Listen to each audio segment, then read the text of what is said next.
আমরা ঢাকা 12 আসনের জন্য 12 দফা কর্মসূচি আমরা ঘোষণা করেছি।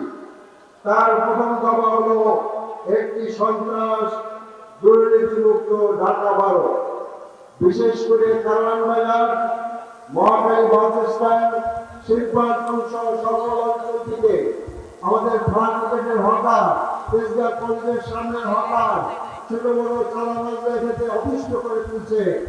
তাহলে আমরা এক্ষেত্রে জিরো টলারেন্স দেখাতে চাই। চাঁদাবাজ মুক্ত, সন্ত্রাস মুক্ত একটি ঢাকা 12 করতে চাই। আমি কারওয়ান বাজারকে নিয়ে একটি বিশেষ পরিকল্পনা করতে চাচ্ছি। এই কারওয়ান বাজারে ব্যবসায়ীরা যাতে সুন্দরভাবে ব্যবসা করতে পারে, সেই জন্য চাঁদাবাজ মুক্ত কারওয়ান বাজার এবং একটি স্বাস্থ্যসম্মত কারওয়ান বাজার। এখানে যারা ব্যবসায়ী আছেন তাদের সুন্দর গোসলের ব্যবস্থা করা, টয়লেটের ব্যবস্থা করা হবে।